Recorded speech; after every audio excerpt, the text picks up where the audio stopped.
我廚房同佢係差唔多 size 嘅。咁呢一個嘅咧，就廚房其實夠用，但係如果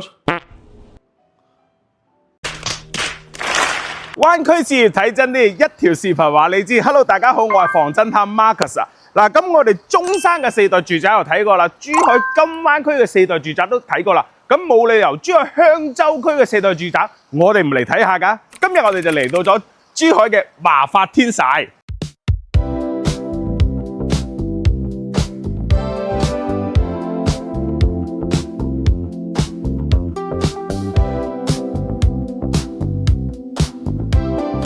嗱，咁我哋依家所處個位置咧，就係我哋珠海華發天璽嘅大門口。嗱，咁有嗰句講嗰句啊，呢一個入戶大門口嘅話咧，係有70米咁長，係我喺珠海 Marcus 目前嚟講見過最氣派嘅入戶大堂嚟㗎啦。嗱，咁除此之外咧，我哋華發天璽亦除咗係我哋珠海香洲區第一個4代住宅之餘咧，仲要係全珠海最近香港、最近珠海人工島嘅一個4代住宅嚟嘅。嗱，我哋可以睇翻咧，我哋從港珠澳大橋出發嚟到我所處嘅位置，依家只需要13分鐘，9公里、10公里有找嘅。成個大堂嘅設計總長係有70米咁長嘅，呢個大門就相當之氣派啦。咁我哋買得香洲區嘅屋苑咧，我哋講嘅就係一個配套啦。咁呢一度咧，亦都係我哋珠海華發商都周邊最近嘅首個4代住宅，而且係性價比最高嘅一個香洲區4代住宅嚟嘅。講緊單價先至係2萬零蚊鬆啲㗎咋，所以點解咁受港澳朋友嘅歡迎？第一，返屋企方便；第二，亦都有佢4代住宅最優勢嘅就係戶型啦；第三就係我哋講緊嘅配套啦。嗱，咁我哋依家過到嚟咧，就入翻我哋屋苑嘅入戶大堂。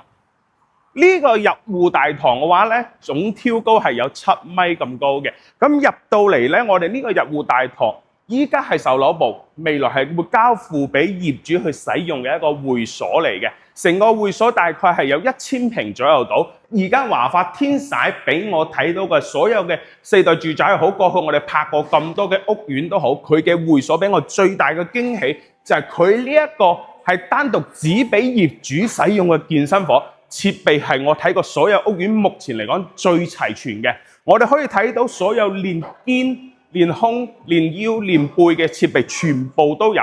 呢個健身房講真嗰句嘅，哪怕你喺呢度整翻個健身室，有埋請埋教練過嚟，都做埋生意都得，因為佢個設備已經基本上係齊當啦。比一個正規中小型嘅健身房可能細翻少少嘅啫。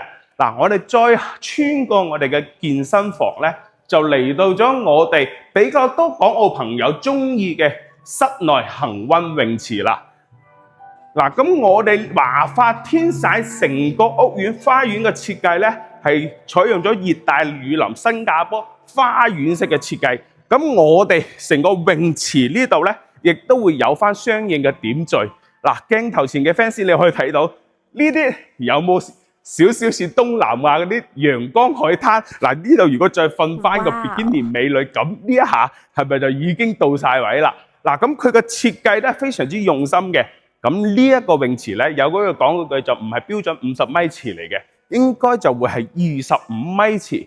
咁我哋穿過我哋呢一個游泳池咧，就會去翻我哋剩翻少少嘅設施配套啦，就唔係我哋成日運動嘅嘢嚟噶啦。嗱，我哋穿過咗呢個游泳池嘅話咧，就會嚟到咗而家好多4代住宅都會配備嘅一個試驗區。咁呢一個亦都係我覺得相對嚟講，俾業主一個比較實用嘅作用嘅公區，就係試驗區啦。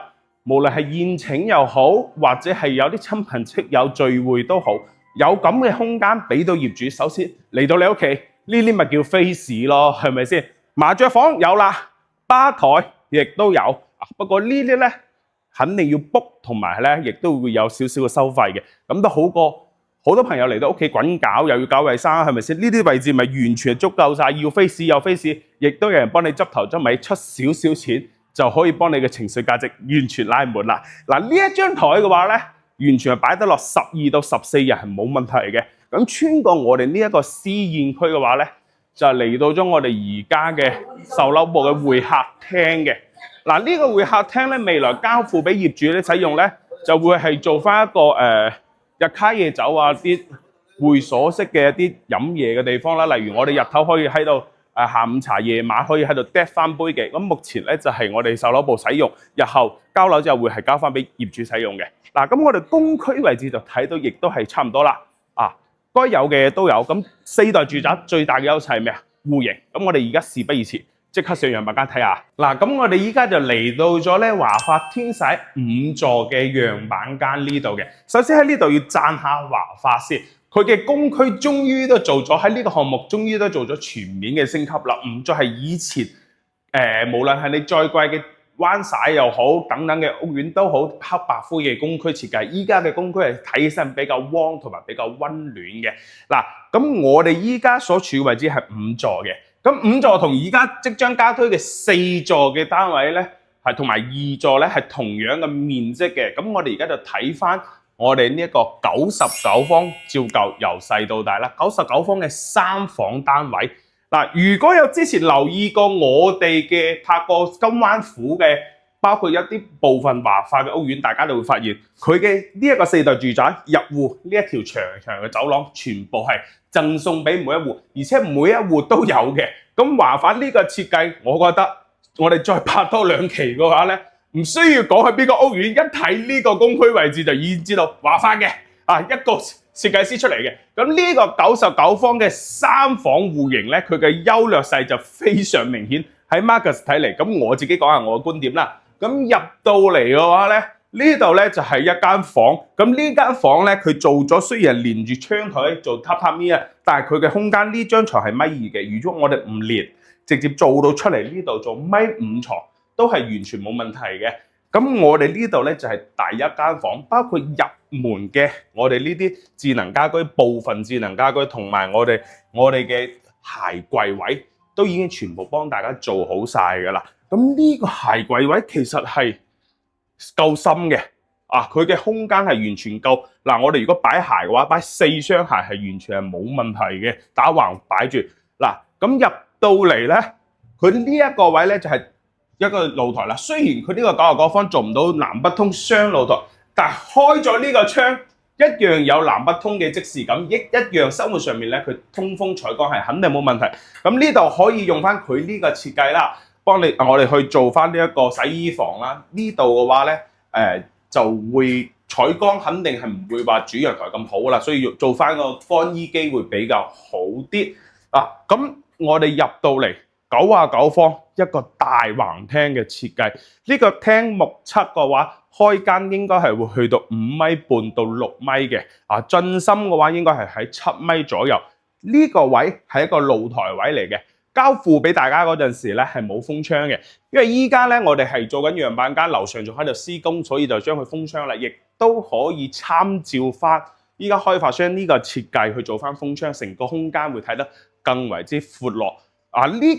呢個單位我個人覺得佢第一個優勢亮點就係佢嘅廚房位啦，佢做咗一個開放式、半開放式嘅廚房，推拉門嘅設計，睇到成個廳會更加闊落。咁實情呢個廚房咧，我就真係好中意，因為平時 Marcus 都會自己去整翻兩味嘅。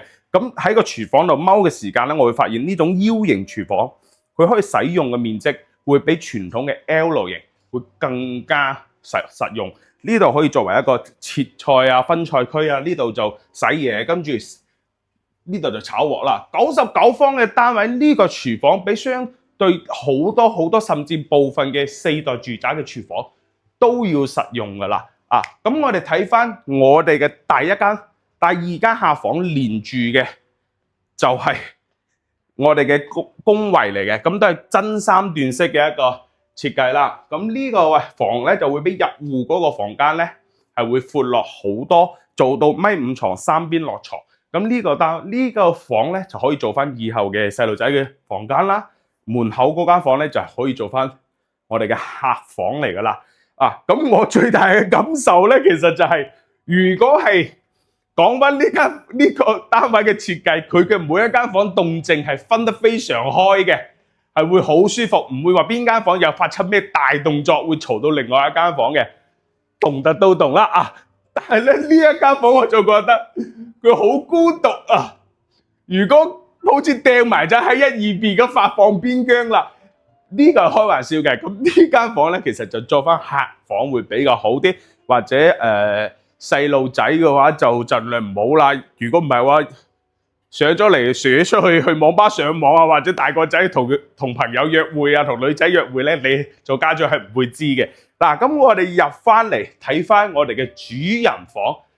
主人房嘅設計，4代住宅標配270度嘅一個超大採光轉角採光，嗱，一線到底採光通風絕對係冇問題，仲會配埋我哋嘅一個獨立小型衣帽間啊！呢個衣帽間嘅話細咗少少，如果屋企嘅女士衣服多少少嘅話，可能就要考慮翻。如果住嘅人冇咁多，可以喺門口嗰間房咧做翻衣帽間嘅。嗱，咁洗手間咧就套房嘅設計啦，3段式乾濕分離嘅一個洗手間嚟嘅。嗱，咁我哋而家就再去睇翻我哋嘅112平方嘅另外一個樣板間先。呢兩個戶型咧，目前咧就係成個華發天璽嘅爆款王嚟嘅。基本上最快搶爆嘅就係呢兩個戶型啦。嗱，咁我哋再睇翻呢個112平方嘅4房單位。嗱，同樣呢個入戶嘅位置咧，都係全贈送嘅。咁我中意咧就係呢一嚿，我好中意呢一嚿，會俾我顯得我屋企會高貴少少。如果呢度自己平時再擺翻少少擺件，好有設計感嘅入戶。嗱，入到嚟一個全新升級嘅電子智能控制面板啦，同埋我哋拉絲嘅一個撳鍵咧，全部都係會係有嘅。同埋咧，我哋嘅衣櫃嗱都係同樣嘅設計。我哋入到嚟嘅呢個鞋櫃咧，全部幫你哋整好晒啦，交付嗰陣時。咁呢一個戶型入到嚟，我覺得呢個設計就會比較合理啦。因為呢度咧，等於係一個公共位置嚟噶啦。入到嚟將所有污糟嘅衣服掉喺度洗又得啦，或者係平時要擺嘅啲咩垃圾雜霸嘅嘢，唔想攞入屋企嘅擺喺度都 OK 嘅。啊，呢個位就我覺得就會設計得會係比較理想。咁入到嚟第一間房，你冇睇佢嘅設計係間書房嚟嘅，但係咧講真，如果住嘅人多，1.5米床，完全係冇問題，甚至仲有空間幫你做埋衣櫃。啊，咁我哋入到嚟嘅話咧，就係第一個洗手間。呢個洗手間就放翻我哋係公共洗手間嚟㗎啦。咁我哋平時喺廳度或者係呢間房嘅使用會更加多，亦都係方便啲咯。嗱，如果相比99方嘅廚房嚟講嘅話，呢個廚房同佢同樣大細嘅 size 嘅話咧，就會顯得細翻少少。不過話咧，佢呢度會預留咗一個雙開門嘅雪櫃位嚟嘅。嗱，咁我哋再睇翻我哋成個大廳咧，成個大廳係做到南北對流嘅戶型嚟嘅，餐客廳一體。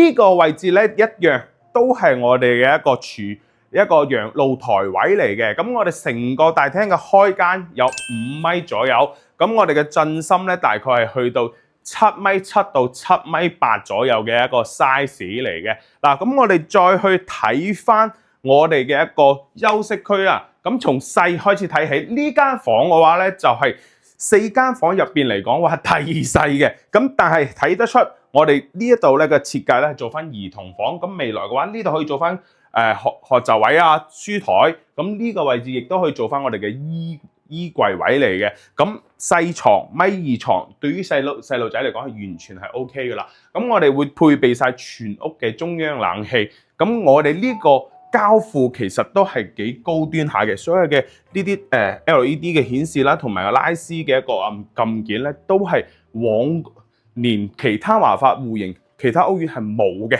嗱，咁呢一個咧就係我哋嘅一個作為一個大間房咧，亦都可以作為一個大仔嘅房啊，或者係長輩房都冇問題。三邊落床1.5米床，而且飄窗位咧，亦都唔係以前傳統嘅成米咁闊，咁睇起身咧唔會咁壓嘅，會睇到成間房咧係幾闊落下嚟啦。最後嚟到我哋嘅一個主人房啦。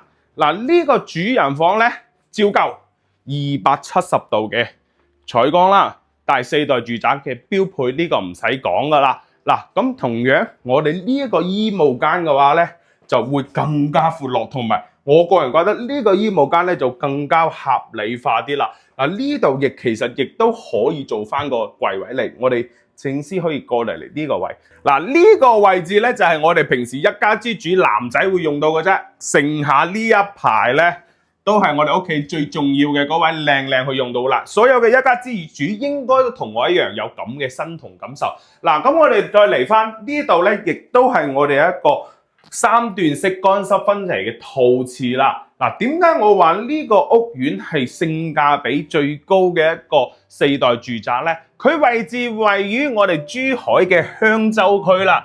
咁總價好似呢個最大面積嘅112平方嘅4房單位，總價 total 先至係260零萬到270萬，亦即係講緊首期係40萬左右到，月供咧係9300蚊左右啫，你就可以上車珠海香洲區嘅4代住宅，而且位置係非常理想嘅，就喺我哋珠海南屏華發商都步行5分鐘㗎。嗱，如果最近有留意呢個屋苑，或者之前有嚟睇過呢個屋苑嘅，歡迎視頻下方留言講下你嘅諗法。如果對於我哋嘅視頻中意嘅，點小心。嗱，我哋呢條視頻就到此結束啦。灣區置業睇真啲，一條影片話你知。Hello， 大家好，我係房偵探，我哋下期見。